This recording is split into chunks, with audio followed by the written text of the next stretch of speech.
Esta noche nos proponemos entrar en otros mundos, otras dimensiones, lo extraño, lo esotérico, lo enigmático y lo paranormal. Forman parte de un nuevo fenómeno, un territorio explorado por unos pocos, al que esta noche intentaremos develar. Aquellos que se atrevan, sean bienvenidos a Fenómeno 00.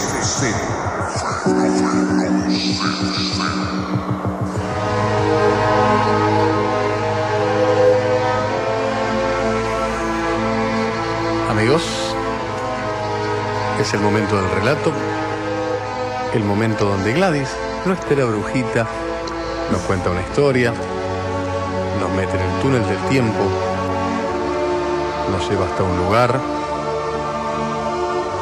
y nos hace repasar un aspecto de una realidad que no conocemos y que muchos no se atreven a mirar.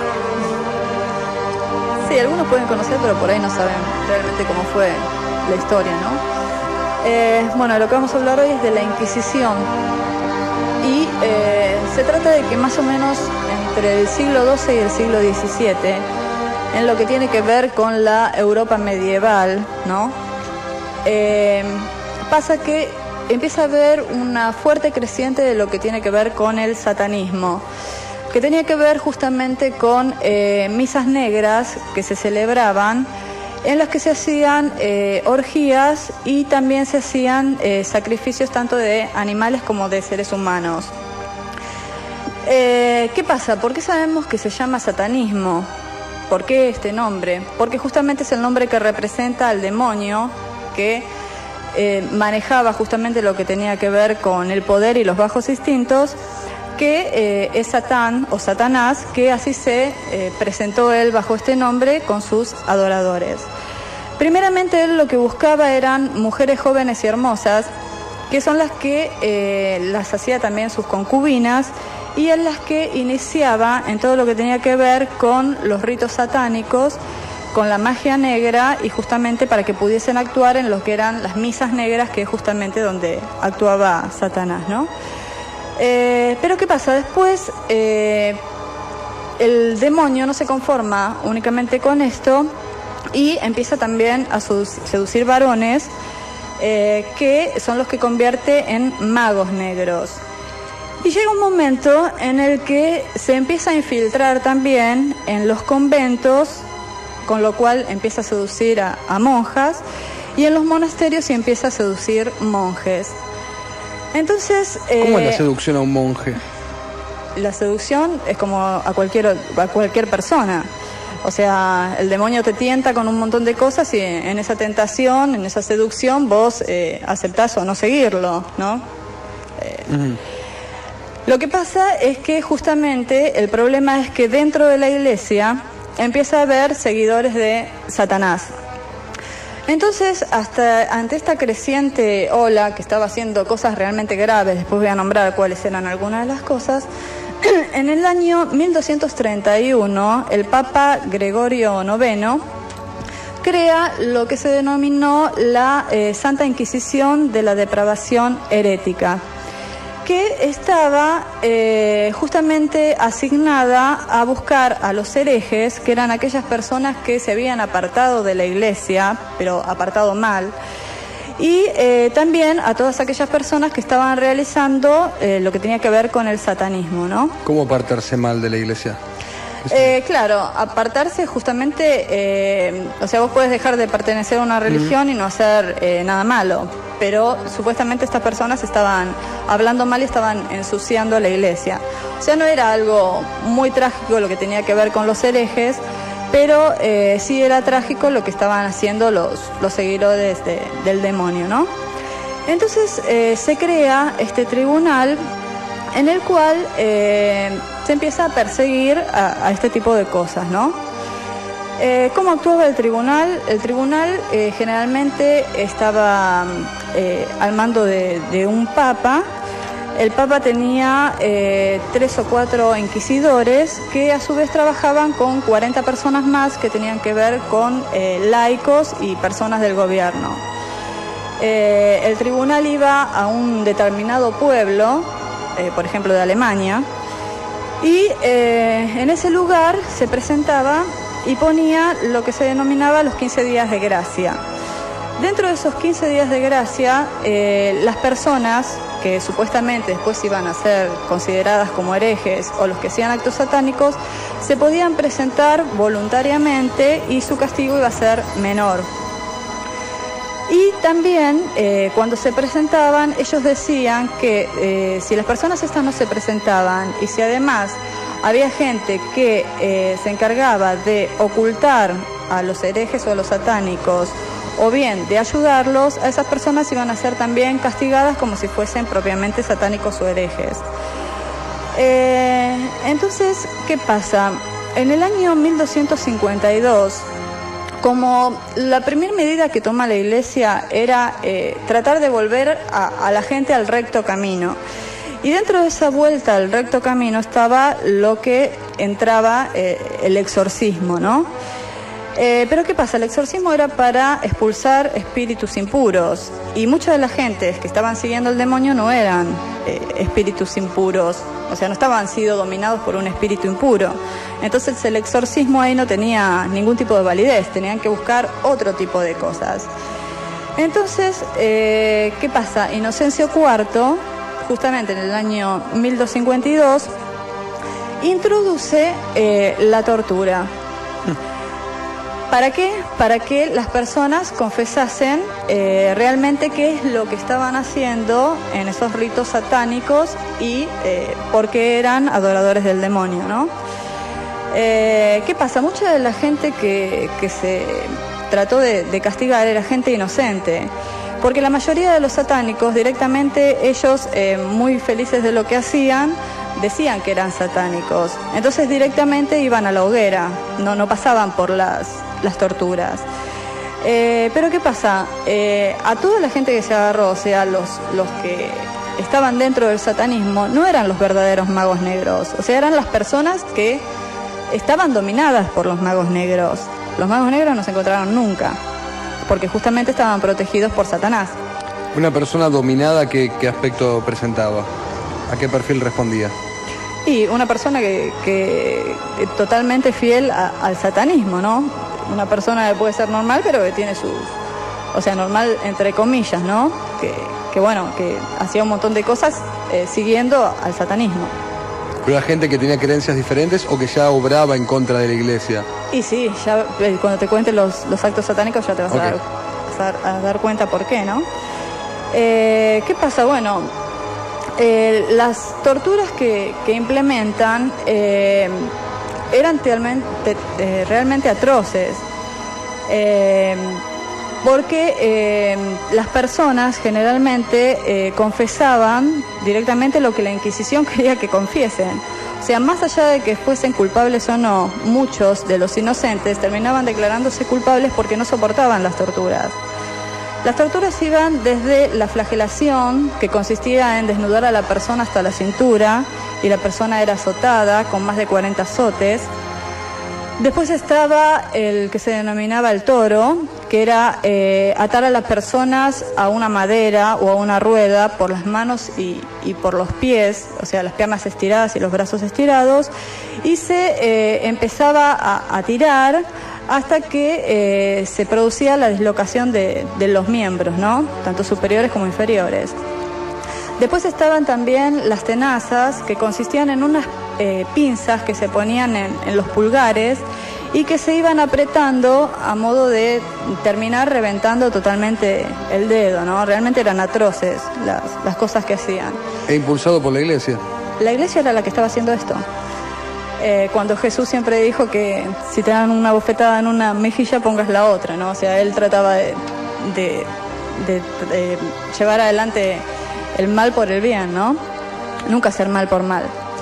Después estaban también las cuerdas finas, que se denominaban así. Eran unas cuerdas de acero que se torzaban alrededor de los brazos y las piernas, se empezaban a ir estrangulando de manera tal que la carne terminaba por romperse. Después había otra que se llamaba la cuerda simplemente, que era atar a una persona por la espalda con las manos hacia atrás, colgarla por esa misma posición, o sea, ya el hecho de tener las manos para atrás las mueves un poco y te duele un montón. Colgarlas, y cuando las personas estaban a una cierta altura se soltaba la cuerda y la persona caía, con lo cual tenían golpes terribles, muchas veces quebraduras. Y la peor de todas era la cabra, que era poner a una persona al desnudo con los pies untados en manteca y sal, y ponían una cabra a que lamiese los pies, de manera tal que la cabra, que generalmente siempre estaban hambrientas, terminaban por llegar hasta los huesos. En realidad era terrible lo que estaba haciendo, ¿no?, la Inquisición. Una vez que la persona confesaba, se lo sometía a un interrogatorio final en la plaza pública, donde se lo sentenciaba según lo que hubiese hecho. Si la persona era simplemente hereje y había confesado, la pena era la excomunión, o si no, le daban una prisión perpetua leve, que consistía en, estar prisionero, pero podía recibir visitas. Si la persona había sido declarada hereje y no había hablado en los primeros términos, o sea, durante las primeras torturas, o bien se había descubierto de que eran realmente satánicos o habían confesado esto, la prisión podía llegar a ser perpetua, pero se denominaba brutal, porque la persona quedaba encadenada a la pared y no podía recibir visitas, y estaba en una celda que era totalmente oscura y fría. Y en el peor de los casos, la persona era condenada a la hoguera, ¿no?, con lo cual era quemada. Lo que pasa también es que la Inquisición no solamente llegó a los vivos, sino que llegó a los muertos también. Si post-mortem una persona se llegaba a descubrir que había sido hereje, o bien que había estado interviniendo en actos satánicos, la persona era desenterrada, se paseaba al muerto por todo el pueblo, imponiendo así un temor, ¿no?, a la iglesia, y después este mismo cuerpo era quemado. ¿Qué pasa? Se llegaron a quemar más de 200.000 personas, y más de 1 millón de personas fueron declaradas herejes o que hacían actos satánicos. Y las torturas llegaron a más de 500.000 personas, ¿no? Imagínate que todo esto pasó en Francia, en Alemania, en Gran Bretaña, en Italia, en España. Pero ¿qué pasa? Iba adquiriendo cada vez más poder la Iglesia, con lo cual, por ejemplo, en España se conoce lo que se llamó la leyenda negra española, que es que la Inquisición llegó a tomar un poder en el cual ya había odios personales, en los que hasta se llegó a declarar herejes o que hacían actos satánicos los judíos. Te imaginas que nada que ver, porque no están relacionados con la Iglesia, ¿no? Ahora bien, ¿qué es lo que pasó como para que la Iglesia empezase a actuar así? O sea, fue un mal generalizado tanto de parte de la Iglesia como de parte de los mismos satánicos. Y justamente Satanás estaba metido dentro de la Inquisición. Muchos de los inquisidores eran gente de la Iglesia. Los actos más brutales que cometían los satánicos, por ejemplo, eran secuestrar a mujeres jóvenes, las cuales eran supuestamente entregadas a Satanás, la cual las violaba, y después estas personas eran sacrificadas, o sea, se hacía un sacrificio entregándoselas al mismo Satanás. Otra de las cosas terribles que se llegaron a comprobar que hacían en estos actos satánicos era, claro, como el satanismo estaba metido en todos lados, tanto en la iglesia como en lugares de distinto poder, también había llegado a la parte de los médicos, ¿no? Había médicos que estaban metidos en el satanismo. Entonces, cuando una persona estaba por dar a luz, que iba a tener un bebé, ellos les daban unas drogas que la persona no se acordaba totalmente de nada. Por más que el bebé naciese con un parto natural, normal, no sabían si había nacido vivo o no. Esto es impresionante, ¿eh? Entonces, ¿qué hacían con el bebé? Lo llevaban a otra sala y les pasaban por el cerebro, o sea, de extremo a extremo de la cabeza, unas agujas muy largas y finitas, con lo cual le producían la muerte cerebral y posteriormente la muerte.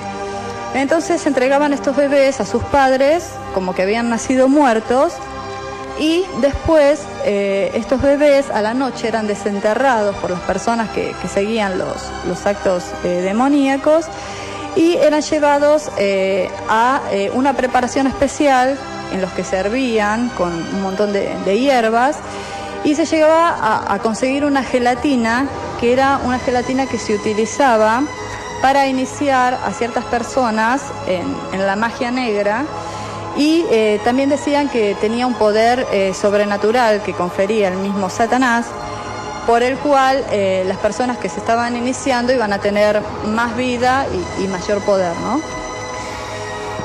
Bueno, un terrible relato. Sí, te digo, terrible de parte de las dos partes, terrible.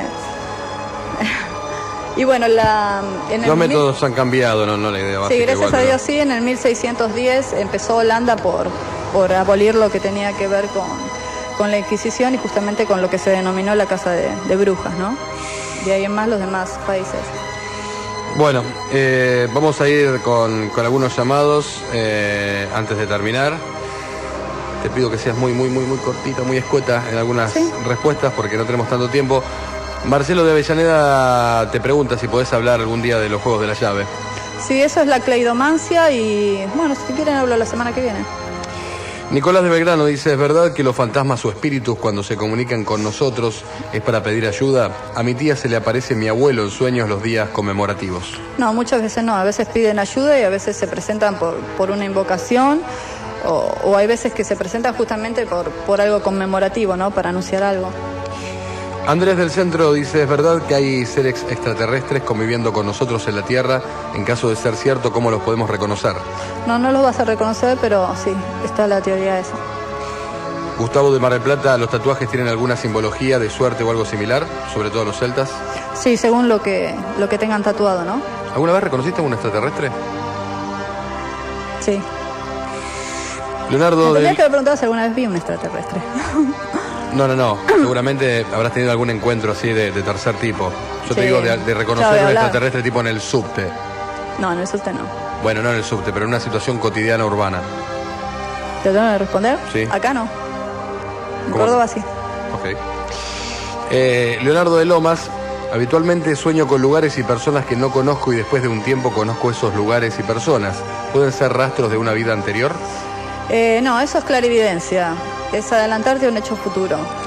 Gabriela te pregunta, hasta los 7 u 8 años se me aparecía una sombra negra al costado de mi cama, excepto cuando cerraba la puerta. Un día los toqué y me dieron una sensación de tocar grasa. Cada vez que despertaba a mi mamá, que dormía al lado, estos seres se iban caminando, nunca desaparecían. ¿Qué podrían ser? Y pueden ser elementales bajos, espíritus bajos, extraterrestres, pueden ser muchas cosas.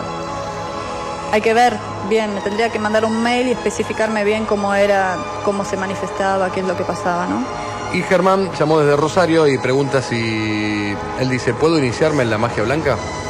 Te puedes iniciar en la magia blanca trucha, pero para iniciarte en la magia blanca tendrías que llegar a estar preparado como alumno y llegar al maestro justo, ¿no? Y te tiene que estar esperando.